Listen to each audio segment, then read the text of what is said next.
Without purpose I think कोई भी organisation profit की तरफ नहीं जा सकता, आगे नहीं बढ़ सकता।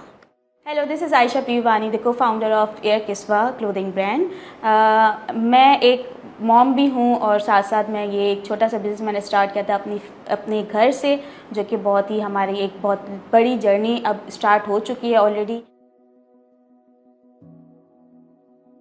Any organization can accelerate actions through when they have any purpose without gaining, मतलब कोई भी आप चीज़ प्रॉफिट की तरफ अगर आप ले जाते हैं तो फिर आप फ्रस्ट्रेटेड रहेंगे और जस्ट आपके माइंड में जस्ट प्रॉफिट होगा।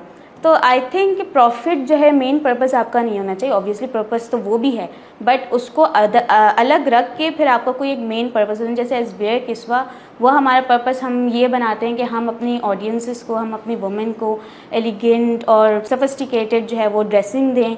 विदाउट पर्पस आई थिंक कोई भी ऑर्गेनाइजेशन प्रॉफिट की तरफ नहीं जा सकता, आगे नहीं बढ़ सकता। बिगेस्ट हर्डल आपका ऑर्गेनाइजेशन में तभी होता है जब आप उसको किसी भी चीज़ को एक सर पे सवार कर लेते हैं कि यार ये टास्क बहुत डिफ़िकल्ट हो गया है और ये मुझसे होगा ही नहीं। तो आई थिंक किसी के लिए भी आपके ऊपर वो हर्डल तब बन जाती है जब आपका सेल्फ कॉन्शियस जो है वो सर पे एक सवार हो जाते हैं कि यार ये अब हो नहीं सकता मुझसे। वुमेन के लिए थोड़ी और भी हर्डल्स आ जाती हैं, लाइक जो सामने वाले वेंडर्स होते हैं वो थोड़ा सा मुझे लाइट ले रहे होते हैं कि यार अब ये बार्गेनिंग करेंगी, ये ज़्यादा चीचा चूचा करेंगी एंड ऑल। वुमेन के लिए सबसे ज़्यादा मेन जो चीज़ होती है वो होती है कॉन्फिडेंट, कि वो कितना कॉन्फिडेंटली आगे से बोल रही हैं। कि जो एम्पावरमेंट के ऊपर बात की जा रही है तो वो थोड़ी सी तो हमें मिली है, क्योंकि पहले लोग जो है वो फैमिली बिल्कुल भी अलाउ नहीं करती थी लड़कियों को जॉब करना। अभी भी बहुत सी फैमिलीज नहीं करती, बट स्टिल अब फिर भी आपको कुछ क्वांटिटी में वुमेन्स नज़र आएंगी ऑफिसेस में। बट हाँ, हमारे पास वर्क इन प्रोग्रेस बहुत बहुत लंबा है एक काम करना कि भाई हमें लड़कियों को आगे बढ़ाना चाहिए।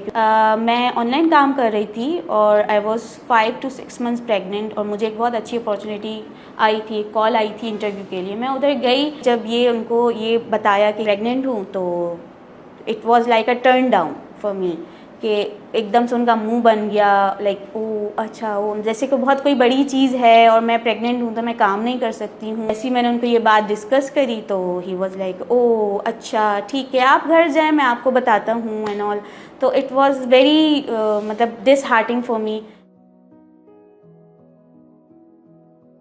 सबसे पहले तो आ जाती है कि फाइनेंशियली हमें बहुत ज़्यादा जो है वो देखना पड़ा, क्योंकि पहले हमें सेव करना था और एक पॉइंट ऐसा था कि मैंने अपने सारे एक्सपेंसेस ज़ीरो कर दिए थे। इवन मेरे हस्बैंड ने भी, कि हमें कोई कपड़े लेने हैं तो वो कोई गिफ्ट दे दिए किसी ने तो वो हमने पहन लिया तो ठीक है, वरना उसके अलावा जो है हमने अभी खुद के ऊपर कुछ खर्चा ऐसा नहीं है कि नहीं थे, ऐसा था कि क्योंकि कुछ बनना था, कुछ स्टार्ट करना था तो उसके लिए आपको कॉम्प्रोमाइज़ और ये सारी चीज़ें करनी पड़ती हैं। एंड देन दूसरा हर्डल जो ये था, जब मैं इस इंडस्ट्री में आ गई, वेंडर्स से बात करना, उनके साथ डील करना, उसमें बिलीव नहीं करते कि भाई लड़की आए बात कर रही है एंड ऑल। तो वो बहुत ज़्यादा एक टर्निंग पॉइंट था मेरे लिए कि मुझे ज़्यादा सीरियस नहीं लिया जाता था।